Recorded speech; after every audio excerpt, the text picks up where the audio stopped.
Mereka ngerasa nggak ada tuh kebebasan, kesetaraan, apalagi persaudaraan. There are lots of young people involved in these demonstrations, sometimes very young people.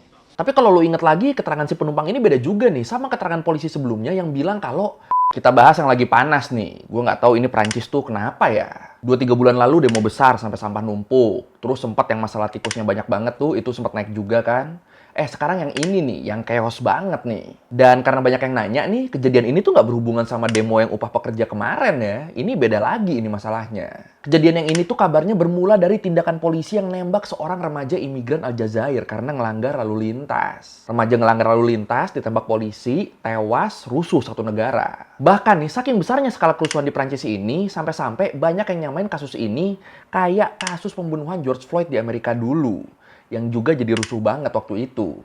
Yang bikin gerakan Black Lives Matter tuh jadi naik. Tapi apa benar rusuh di Prancis ini cuma gara-gara ada remaja yang tewas ditembak polisi karena ngelanggar lalu lintas? Atau ada alasan lain yang bikin kerusuhan di Prancis ini tuh jadi sebesar ini? Ya udah kalau gitu, langsung aja kita bahas kenapa di Prancis ada rusuh-rusuh lagi nih. Kali ini penyebabnya kenapa nih? Di Learning by Googling.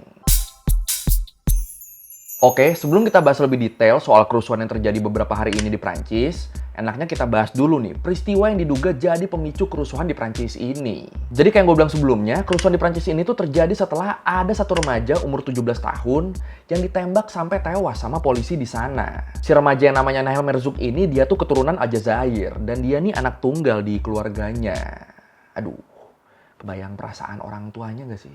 Kalau menurut CNBC, Nahel ini tercatat pernah masuk perguruan tinggi di Suren selama kurang lebih 6 bulan.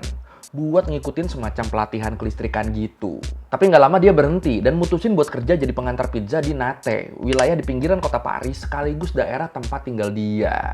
Terus selama 3 tahun terakhir, nama Nahel juga tercatat jadi bagian dari klub rugby Pirates of Nantes. Jadi ya walaupun doi ini keturunan imigran, tapi dia udah jadi warga Nantes seutuhnya ya. Udah jadi bagian dari Prancis dia nih. Mana usia mudanya produktif banget loh. Nah, penembakan Nahel sendiri ini tuh terjadi di hari Selasa 27 Juni 2023 kemarin. Jadi waktu itu Nahel tuh lagi nyetir mobil Mercedes warna kuning dengan plat nomor Polandia gitu. Bareng sama 2 temennya yang duduk di bangku penumpang depan sama belakang. Terus sampai ditembak tuh gimana ceritanya? Buat kronologi kejadiannya sendiri, ini sebenarnya ada beberapa versi. Kita bahas satu-satu deh nih ya. Kalau menurut versinya jaksa penuntut umum, kejadiannya tuh bermula waktu mobil yang disetir sama Nahel masuk ke jalur bis dengan kecepatan tinggi. Ngelihat ada pelanggaran, polisi yang lagi jaga waktu itu langsung lah ngasih peringatan dan nginstruksiin mobil yang dibawa Nahel buat berhenti dulu di dekat lampu merah.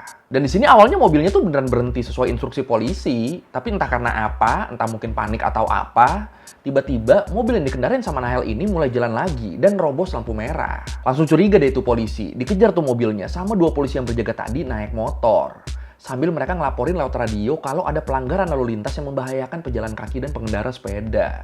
Terus nggak lama, karena jalanan lumayan padat, akhirnya mobil yang dikendarain sama Nahel ini berhasil diberhentiin lagi sama 2 polisi tadi. Langsung tuh mereka jalan ngedeket ke arah mobil yang dibawa Nahel sambil nodongin pistol dan nyuruh dia matiin mesin. Tapi bukannya pasrah udah nurut sama polisi, lagi-lagi di situ mobil yang dikendarain sama Nahel ini tuh jalan lagi. Dan ini bikin polisi jadi ngelepasin tembakan ke arah badannya Nahel. Jadi kayak awalnya polisinya tuh udah nongkrong di jendela mobilnya gitu ya. Tiba-tiba tapi mobilnya jalan lagi. Nah sambil mobilnya jalan, itu sambil ditembak tuh Nahelnya tuh. Akhirnya mobilnya jalan lagi dengan posisi Nahel udah ketembak. Dan gak lama dari situ, mobil Nahel tuh nabrak something gitu di pinggir jalan. Dan di situ satu penumpang langsung kabur dan satunya lagi berhasil ditangkap. Nahel sendiri yang kondisinya emang udah ketembak, dia langsung dapat bantuan dari polisi yang ngelepasin tembakan ke dia tadi. Tapi sayangnya di situ nyawa dia udah nggak bisa ditolong nih. Sekitar 1 jam setelah penembakan, Nahel dinyatakan tewas.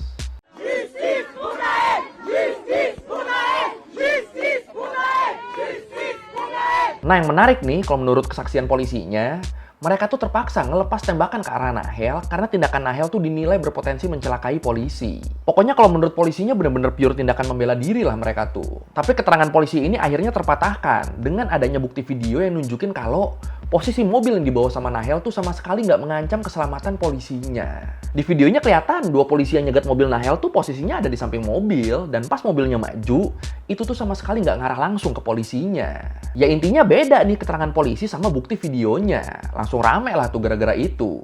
Dibilangnya polisi berusaha mengaburkan fakta di lapangan. Mampus gak tuh? Terus yang lebih parah lagi, menurut kesaksian salah satu penumpangnya Nahel, dia bilang kalau polisi tuh sempat mukul badan Nahel pakai bagian pangkal pistolnya. Pangkal tuh ini apa ujungnya ya? Kalau peribahasa rajin pangkal pandai sih berarti ujungnya jadi pandai ya kalau rajin ya. Yang mana ya? Ini apa ininya ya? Nah, setelah dipukul beberapa kali inilah, Nahel akhirnya di situ refleks ngelepas pedal remnya dia. Majulah tuh mobilnya otomatis dan endingnya ditembak dia di situ. Tapi kalau lo inget lagi, keterangan si penumpang ini beda juga nih sama keterangan polisi sebelumnya yang bilang kalau Nahel tuh sempat matiin mesin dan ngidupin mesinnya lagi pas mau kabur. Nah, keterangan inilah yang sampai gue bikin video ini masih didalemin nih. Karena kan kalau emang bener Nahel tuh refleks ngelepas pedal remnya, berarti kan tindakan yang dilakuin sama Nahel yang bikin mobilnya jalan tuh bukan kemauan dia ya. Bukan kesengajaan dia itu. Jatuhnya ini malah gara-gara tindakan polisinya sendiri kan, yang mukulin Nahel pakai pistol. Kalau emang bener tuh keterangan si penumpang tuh. Sampai akhirnya kalau menurut New York Times, nggak lama habis peristiwa penembakan Nahel ini, kabar-kabar yang nyebar dengan cepat akhirnya nimbulin bentrokan antara masyarakat sama polisi. Bentrokan yang dimulai di hari Rabu malam besoknya. Dan dari situ dalam 2 hari aja, dari Rabu sampai Kamisnya, total udah ada 170 aparat yang dikabarin ngalamin luka-luka. Dan ada 200-an orang yang ditangkap terkait aksi kerusuhan di wilayah Nateh. Dan ini baru 2 hari awal loh ini loh. Bahkan setelah kejaksaan ngeluarin pernyataan yang bilang kalau petugas yang nembak Nahel tuh udah dinyatakan bersalah karena melakukan pembunuhan sukarela, ini ternyata tetap nggak bisa bikin aksi yang dilakukan masyarakat yang didominasi sama kelompok imigran ini mereda. Jadi mungkin disangka kejaksaannya kalau kita umumin 2 polisi ini bersalah, mungkin kerusuhannya bakal reda tuh. Ya udah yuk kita umumin aja, disangkanya begitu. Ternyata enggak. Malah yang ada kerusuhannya makin meluas tuh ke kota-kota lain di Prancis. Di hari Kamisnya aja, masih menurut New York Times, seenggaknya ada 2.000-an kendaraan sama 500 bangunan yang hangus terbakar gara-gara kerusuhan yang terjadi di berbagai kota di Prancis. Dan di sini salah satu orang yang jadi korban kerusuhan ini adalah Vincent Joan Brand, wali kota L'Île-aux-Roses, kota di bagian selatan Paris. Di kejadian kerusuhan ini dia cerita kalau beberapa orang perusuh tuh nabrakin banyak mobil ke rumahnya dia. Terus mobil-mobil yang ditabrakin tadi itu langsung dibakar. Kebayang nggak sih ini rumah kita nih, terus ditabrakin mobil, tok, terus mobilnya dibakar. Ini kan secara nggak langsung kayak mau ngebakar kita juga ya. Gara-gara kejadian ini, istri sama anaknya Vincent tuh sampai ngalamin luka-luka. Ya, untung sih nggak ada yang meninggal ya di sini ya. This is all that remains of a car after protesters drove it into a local mayor's home in a suburb of Paris, setting it on fire. Vincent Jeanbrun wasn't home, but his wife and kids were. Aucun doute sur le fait que Jeanbrun says there's no doubt the individuals wanted to set the house on fire. Dan kerusuhan yang terus membesar ini bahkan dibarengin sama tindakan penjarahan yang dialamin sama banyak toko. Kayak misalnya toko-toko Yamaha sama Nike. Dan sampai gue bikin video ini, seenggaknya udah ada 1.000-an orang yang ditangkap terkait aksi kerusuhan di Prancis ini. Ya pokoknya di sini Prancis tuh bener-bener lumpuh lah selama seminggu ini. Ya gimana nggak lumpuh coba? Yang jadi sasaran kerusuhan tuh banyak fasilitas vitalnya loh. Kayak sekolah, perpus, kantor-kantor pemerintahan. Bahkan sampai kendaraan-kendaraan umum juga, kayak tram sama bus, itu banyak yang dihancurin juga tuh. Dan ini kalau udah gini, kalau buat gua susah ngasih pendapatnya nih. Ya gimana ya? Bener, ini aksi buat nuntut keadilan. Tapi kalau sampai ngerugiin orang lain begini, kayak ngejarah toko atau ngancurin fasilitas umum begini, ini kan malah bikin image pergerakannya jadi jelek nggak sih? Gimana kalau menurut lo? Silakan komen. Je veux aux policiers qui a tué mon petit-fils. C'est tout ce que je veux. Les policiers, ils sont là, heureusement qu'ils sont là. Et les gens qui sont en train de casser, je leur ai dit arrêtez, arrêtez. Ils ont fait ça le prétexte de Noël. Non, ils n'ont pas s'arrêter. Moi, qu'ils arrêtent, qu'ils ne cassent pas les vitrines, qu'ils ne cassent pas les écoles. Je dis arrêtez, c'est les mamans qui prennent les bus, c'est les mamans qui marchent dehors. On veut calmer les choses. On ne veut pas qu'ils cassent, qu'ils restent tranquilles ces gens-là. Naël, il est mort, il est mort. Ma fille, elle est perdue. Elle est perdue, là, c'est l'enfant, elle est... Dan poin yang paling menariknya nih menurut gua, kalau menurut Rokhaya Diallo, wartawan Prancis, dia bilang kerusuhan ini tuh sebenarnya nggak sepenuhnya diakibatkan sama kasus pembunuhan Nahel Marzouk tadi. Kalau menurut Diallo, pembunuhan Nahel tuh cuma jadi trigger dari bom waktunya masyarakat, khususnya masyarakat kelompok imigran kulit hitam sama keturunan Arab, yang emang udah dari lama dapat perlakuan diskriminatif, khususnya dari polisi Prancis. Bahkan nih kalau menurut Defender of Rights, otoritas independen yang dibikin sama pemerintah Prancis, disebut kalau orang-orang kulit hitam sama yang keturunan Arab, mereka tuh 20 kali lebih berpotensi ngejalanin pemeriksaan identitas yang dilakukan sama polisi. Jadi misalnya lu imigran kulit hitam atau Arab, nah itu kalau lu papasan sama polisi Prancis, peluang lu dimintain KTP itu lebih besar 20 kali daripada bule-bulenya. Jadi walaupun kita nggak ngelakuin apa-apa, cuma jalan atau duduk doang, tetap besar tuh kemungkinan kita dimintain KTP. Ditambah lagi beberapa aturan baru yang diterbitin di Prancis juga ngasih kemudahan ke polisi buat pakai senjata api. Jadi bisa dikit-dikit todong. Dan bener aja loh, sejak aturan ini disahkan, kasus penembakan yang dilakukan sama polisi itu relatif meningkat di sana. Jadi ya gimana ya, kasus-kasus rasial di Prancis tuh emang udah masalah lama banget. Udah puluhan tahun atau bahkan mungkin ratusan tahun. Padahal di sisi lain, Prancis tuh punya slogan Liberté, Égalité, Fraternité. Kebebasan, kesetaraan, dan persaudaraan. Tapi ya fakta di lapangannya gitulah, slogannya tuh kayak bukan buat kelompok minoritas. Mereka ngerasa nggak ada tuh kebebasan, kesetaraan, apalagi persaudaraan.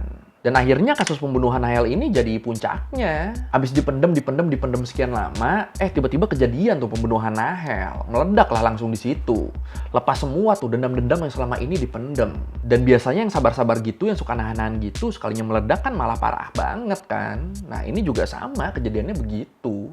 And I'm not surprised about what's going on now, because it's only the tip of the iceberg of a situation that we've been denouncing for years. Nah, kasus pembunuhan Nahel dan kerusuhan yang terjadi setelahnya ini jelas langsung direspon sama Presiden Emmanuel Macron.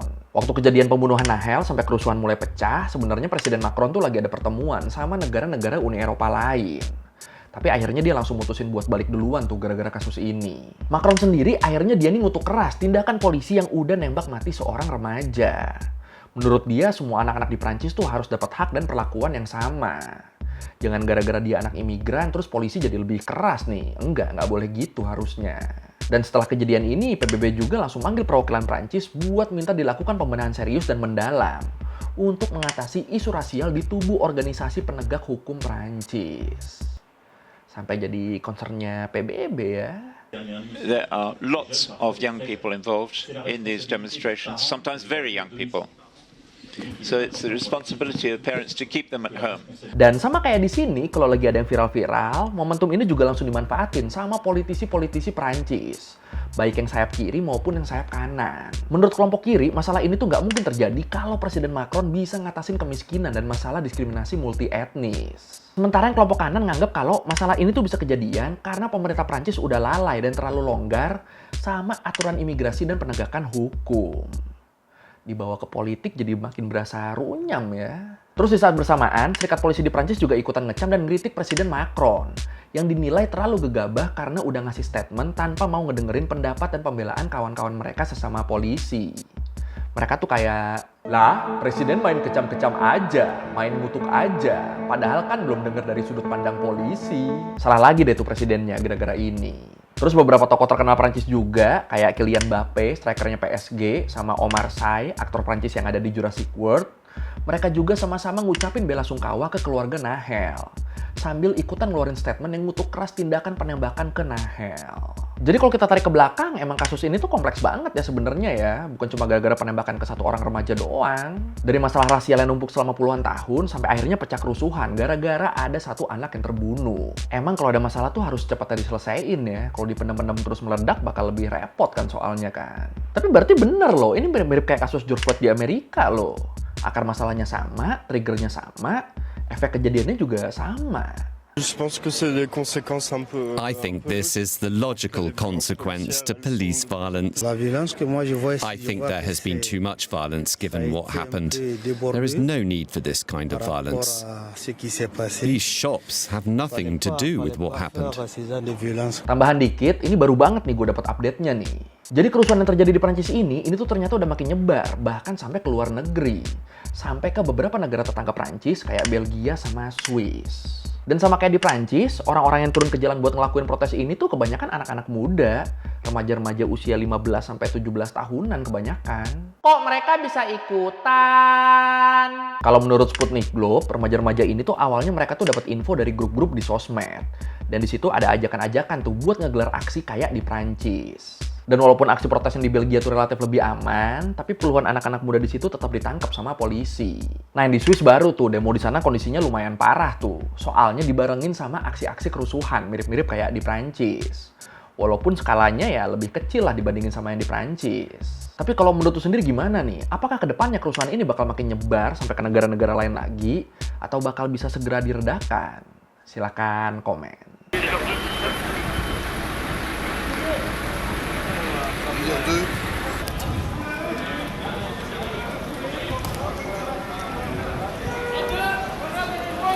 Oke, sekian Learn by Googling kali ini tentang kerusuhan yang lagi terjadi di Prancis.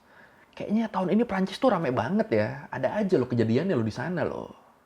Kenapa bisa begitu ya?